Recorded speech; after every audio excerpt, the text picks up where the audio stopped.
Students, आप सबका BTI spoken पर स्वागत है। और चलिए आज की क्लास को स्टार्ट करते हैं। तो आज क्या है हमारा फुटपाथ कैंप्स।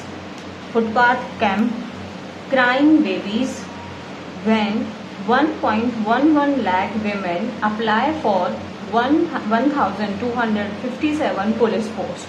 अच्छा, मतलब फुटपाथ कैंप्स। अच्छा, एक चीज आप देख रहे हैं कि हेडलाइन के लिए सेंटेंस कंप्लीट नहीं किया जाता है, जैसे कि like footpath has become camps, ऐसा नहीं लिखा है, फुटपाथ कैंप्स। अब मतलब कि फुटपाथ को लोगों ने कैंप बना लिया है, बच्चे रो रहे हैं।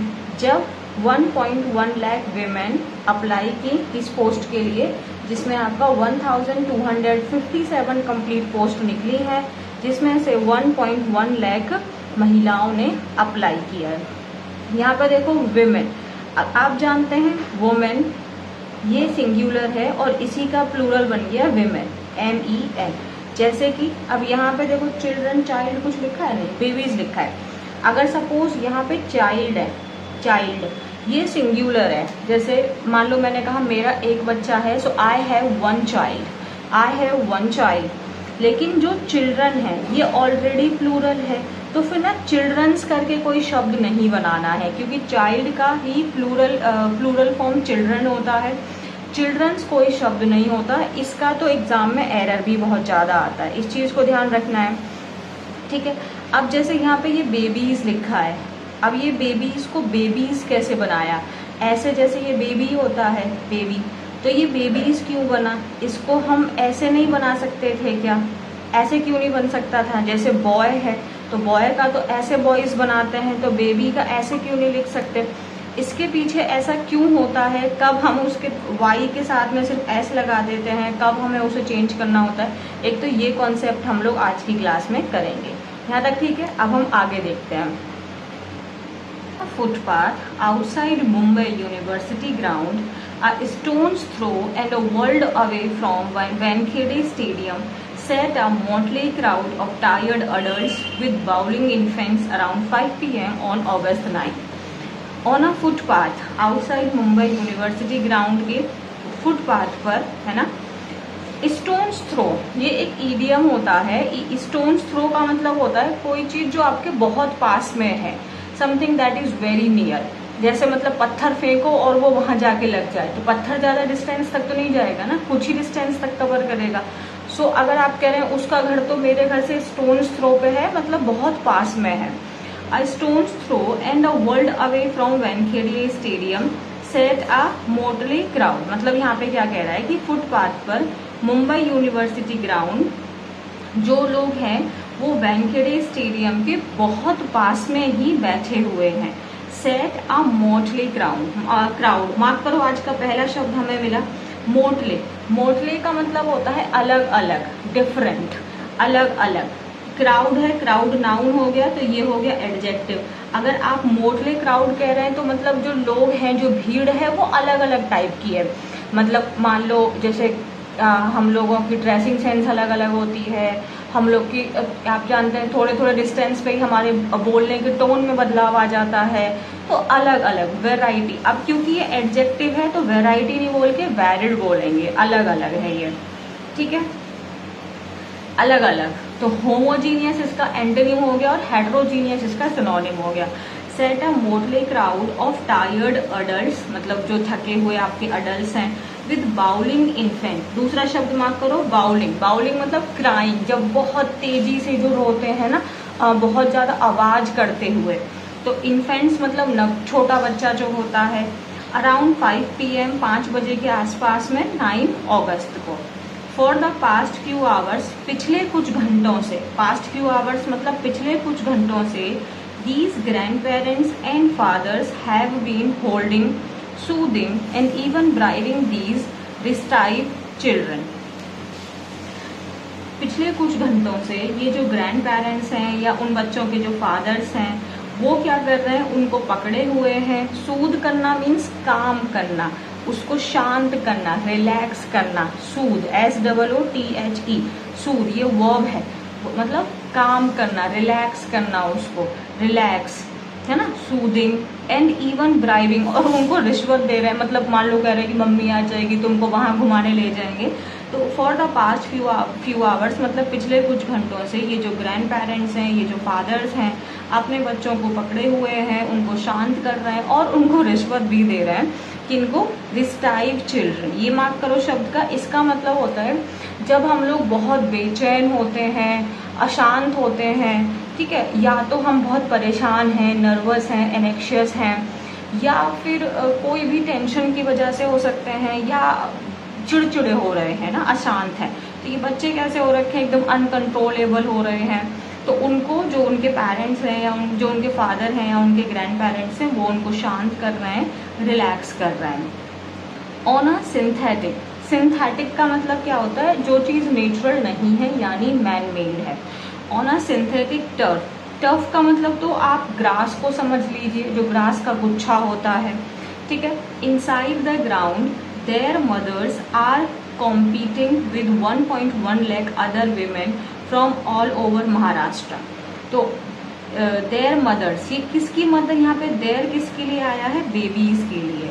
देयर मदर्स मतलब उनकी जो माँ है वो क्या कर रही है? कॉम्पीट कर रही हैं, फाइट कर रही हैं 1.1 लाख अदर वीमेन के साथ में। आप देखो विमेन, विमेन्स नहीं होता ना, क्योंकि विमेन ऑलरेडी प्लूरल है। फ्रॉम ऑल ओवर महाराष्ट्र से जो आए हुए हैं, फॉर अ मेयर, MERE मतलब ओनली, ओनली, जस्ट, सिर्फ 1257 Mumbai police constable post and that offer a monthly salary of ₹30,000। यहाँ तक क्लियर है?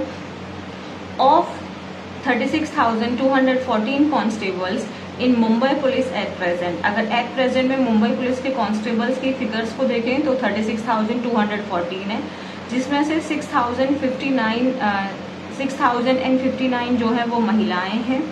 Recruitments for women candidates which have been on since July 16, which have been मतलब जो आपकी जुलाई 19 से, sorry, जो 19 जुलाई से आपका चल रही है। आप पता है इस लाइन को ऐसे भी लिख सकते थे, which have been going on या विच हैव स्टार्टेड, आप किसी भी तरीके से बना सकते थे। Are expected to end on August 14, an officer said. तो क्या बोला है? जो ये रिक्रूटमेंट है, जो ये मतलब जो भर्ती है महिला कैंडिडेट्स के लिए, कब से शुरू हुई है? वो 19 जुलाई से स्टार्ट हो चुकी है और ऐसी उम्मीद की जा रही है कि वो 14 अगस्त तक आपका कंप्लीट हो जाएगा, ऐसा एक ऑफिसर ने कहा।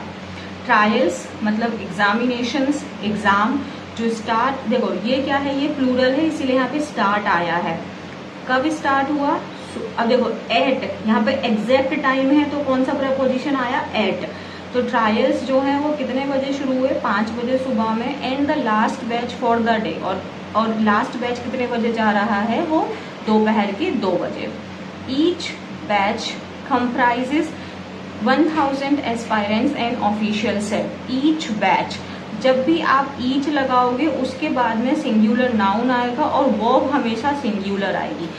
Each boy is, each boy was.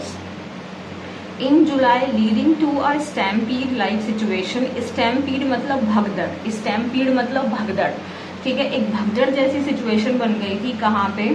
जब 25,000 job seekers had turned up. Mark करो इस शब्द को, टर्न अप होना मीन्स अपीयर होना, प्रेजेंट होना, कि जब आपके 25,000 जॉब सीकर, सीकर मतलब खोजने वाला, तो जो 25,000 लोग थे जो जॉब खोज रहे थे वो प्रेजेंट हो गए थे। कितनी वैकेंसीज के लिए? 2216 पोस्ट के लिए, for the post of loaders and Mumbai airport. Mumbai airport पे जो सामान को लोड और अनलोड करना होता है उसके लिए आपकी वैकेंसी निकली हुई थी 2216, जिसमें आपके 25,000 जॉब सीकर्स वहाँ पे पहुँच गए थे। तो वहाँ पे एक भगदड़ जैसी सिचुएशन बन गई थी। ऐसे ही सिमिलर सीन्स वर विटनेस्ड, ऐसे ही और भी सीन देखे गए। विटनेस, विटनेस ना देखो यहाँ पे ये वर्ब की तरह यूज हो रहा है, वर्ब के थर्ड फॉर्म की तरह। और विटनेस ना आपका जैसे कल हमने सिसोदिया वाला केस किया था तो लाइक उसमें कुछ था कि 493 विटनेसेस, है ना। तो विटनेस आपका नाउन भी हो सकता है और विटनेस आपका वर्ब भी हो सकता है। इन गुजरात के भरूच में जुलाई में, जहाँ पे nearly 1800 people turn up for 10 openings at a private company. देखो पीपल दिया हुआ है क्योंकि अब देखो 1800 है तो यहाँ पे पीपल है, लोग है, पीपल ऑलरेडी प्लूरल है, उसका पीपल्स मत बनाना, ठीक है। तो मतलब 10 पोस्ट के लिए 1800 लोग वहां पर प्रेजेंट हो गए थे।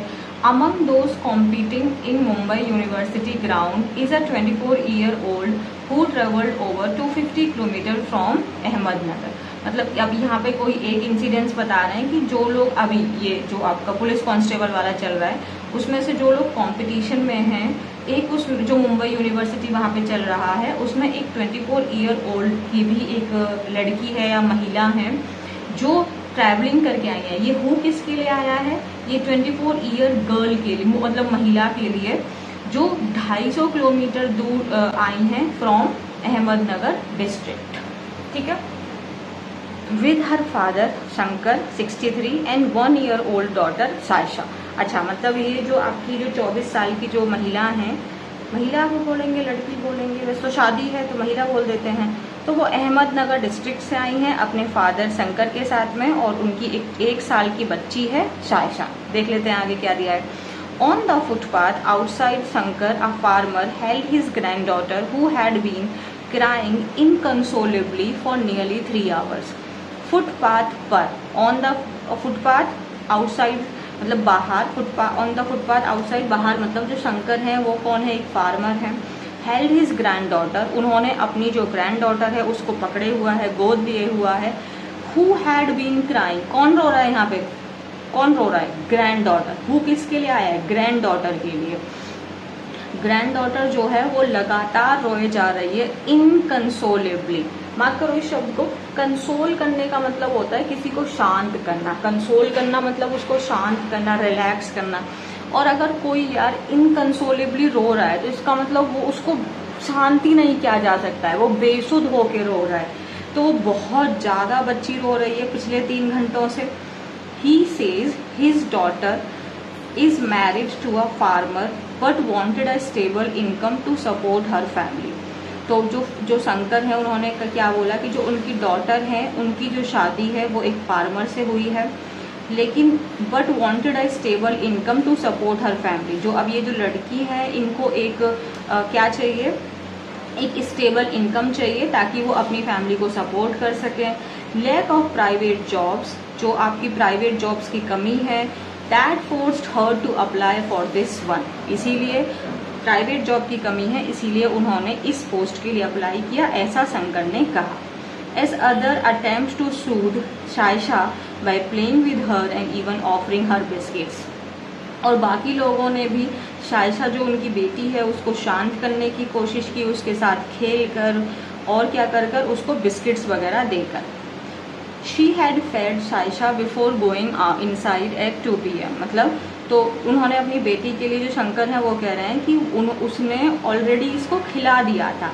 फीड और फैड इसका सेकंड फॉर्म है। फीड मतलब खिलाना, तो फैड उसका वर्ब का सेकंड फॉर्म। हैड के बाद V3 आता है तो ये V3 हो गया, ठीक है, ठीक है। जैसे ना फीड हो गया, अब इसका second form and third form दोनों ही यही होता है। हम कैसे पता करें कि ये थर्ड है कि सेकंड है?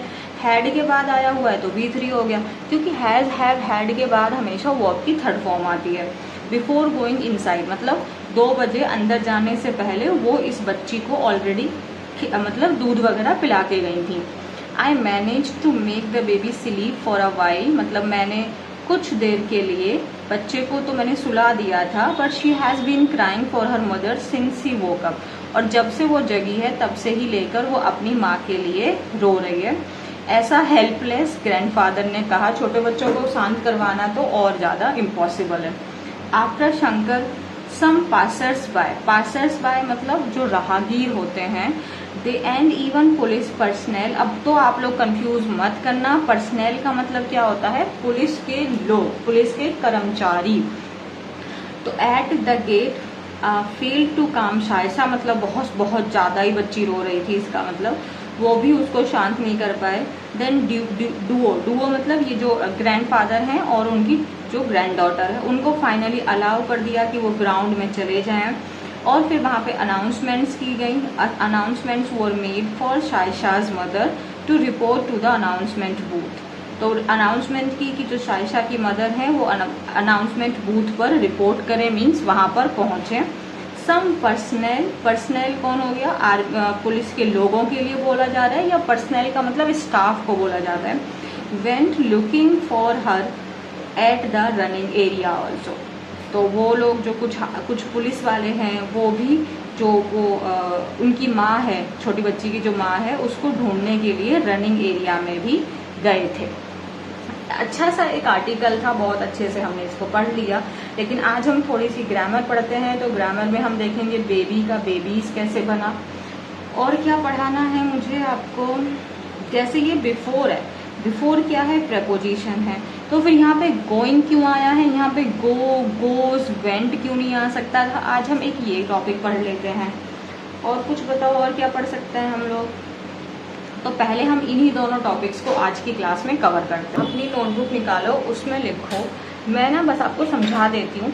जब भी अगर आपका कोई भी शब्द है, वो नाउन हो सकता है, वर्ब हो सकता है, कोई भी अगर वो शब्द है, अगर वो वाई पे आपका एंड कर रहा है, ठीक है, वाई पे वो शब्द एंड किया है, अब उसमें ना दो चीज़ें हो सकती हैं कि या तो एंड करने से पहले जो उसका पहला वाला शब्द है वो कॉन्सोनेंट है, दूसरा केस हो सकता है कि वो आपका वाउल है। ये देख लेना है। अगर वो कॉन्सोनेंट है तो क्या करें, जैसे कि अगर हम बात करें बेबी, तो वाई पे खत्म हुआ, इससे पहले क्या आया है, कॉन्सोनेंट आया है। तो जब ये कोई भी शब्द कॉन्सोनेंट आ रहा है ना वाई से पहले, तो अभी इसको आई, वाई को हटाओ, उसको लगा दो आई और पीछे लगा दो ई एस। ये बन गया आपका, जैसे आप लोग जानते हैं बेबी क्या है, ये नाउन है, तो ये बन गया इसका प्लूरल नाउन। जैसे बेबीज क्राइंग, तो ये प्लूरल बन गया, ठीक है। अगर हम यहाँ पे और कौन सा देख सकते हैं, ये तो नाउन के लिए। वर्ब का आप जानते हैं कि वर्ब जैसे मान लो, जैसे यहाँ पे अप्लाई एक शब्द था, तो अप्लाई क्या है, अप्लाई ऑलरेडी वर्ब है। वर्ब का ये प्लूरल फॉर्म है क्योंकि ये फर्स्ट फॉर्म है। अगर मुझे अप्लाईज लगाना होता तो कैसे बनता, ठीक है। जैसे क्राई है, तो क्राई का क्या बन जाएगा, क्राइज। ड्राई का क्या बन जाएगा, ड्राइज, है ना। कैरी का क्या बन जाएगा, कैरीज। तो यानी आप देख रहे हो, अगर कोई भी शब्द है, अगर वो वाई पे खत्म हो रहा है और उसके पहले जस्ट पहले एक कॉन्सोनेंट आया है, एक आया है, दो आया है, कोई दिक्कत नहीं है, तो आप उस वाई को हटा के आई में चेंज करो और उसके पीछे ई एस लगा दो। लेकिन अगर वो वाउल है, जैसे कि मान लो बॉय, तो बॉय वाई पे तो खत्म हुआ लेकिन इससे पहले ओ आ गया, है ना, ए ई आई ओ यू, इनमें से कोई भी आ गया, तो अगर आ गया तो फिर उसमें सिंपली एस जोड़ो और ये बन गया आपका प्लूरल। क्लियर। जैसे बाई, ये आपका नाउन हो गया, ये सॉरी ये आपका वर्ब हो गया, ये नाउन हो गया। सो बाय का क्या बनता है, बाइज। वह कपड़े खरीदता है, शी, या ही, मान लो ही वह कपड़े खरीदती है, शी बाइज क्लोथ्स। तो यहाँ पे क्योंकि ये सिंगुलर है तो हमने यहाँ पे बाइज लगा दिया, ठीक है। ये क्लियर है हमारा। जैसे सर्वे, ई लग रहा है तो ये वोवल हो गया, तो सर्वे, इसका प्लूरल क्या बनेगा, सर्वेज। यहाँ तक क्लियर है। अगर आपका शब्द वाई पे खत्म हो रहा है तो आप इसमें देखो कि वो कॉन्सोनेंट है कि वो वोवल है। अगर कॉन्सोनेंट है तो फिर वाई को हटा दो और उस वाई को हटा के उसकी जगह आई और फिर ई एस, तो वो आपका प्लूरल बन गया अगर नाउन है तो, या फिर वो सिंगुलर बन गया अगर वर्ब है तो। अगर वॉवल पे खत्म हो रहा है तो कुछ नहीं करना, सिंपली उस पूरे शब्द के पीछे एस लगा दो, उसका फॉर्म अपने आप ही चेंज हो गया। यहाँ तक क्लियर है। ये हमने आज देख ली। दूसरी चीज़ ये है कि जब भी आपका कोई भी प्रेपोजिशन है तो उसके बाद ना हमेशा नाउन या प्रोनाउन आता है, ठीक है। मैं ज़्यादा डिटेल में नहीं जा रही, सिंपल बता देती हूँ। बट अगर कभी भी वर्ब आएगा तो वो डायरेक्ट नहीं आएगा, वो अपने आईएनजी फॉर्म में आएगा, ठीक है। अब जैसे कि वो क्यों आता है, ऐसा क्यों करना कंपलसरी है, ये ऐसा बता देती हूँ। चलो, ये जेरेंड कहलाता है, कंफ्यूज मत होना। नहीं आ रहा, नहीं समझ में आता जेरेंड क्या है तो छोड़ दो, इसीलिए मैंने बोला कि जब डिटेल में पढ़ा दूंगी। तो यानी कि या तो प्रपोजिशन के बाद में आप नाउन लगाओ, प्रोनाउन लगाओ, अगर नाउन प्रोनाउन नहीं है वर्ब ही आएगा तो वर्ब का आईएनजी फॉर्म लगाओ। ये चीज़ क्लियर है। यहाँ पे जैसे मान लो मेरे को एक सेंटेंस याद आ रहा है, मेहनत करने के बावजूद वह फेल हो गया, तो हम कैसे लिख सकते हैं, डिस्पाइट। डिस्पाइट का मतलब होता है के बावजूद, और इसके साथ ऑफ नहीं लगाते। सो डिस्पाइट मेहनत करने के बावजूद, तो वर्क नहीं आएगा, वर्किंग आएगा। So despite working hard he failed, मेहनत करने के बावजूद वो फेल हो गया।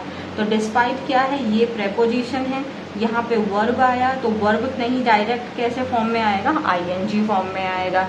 ठीक है।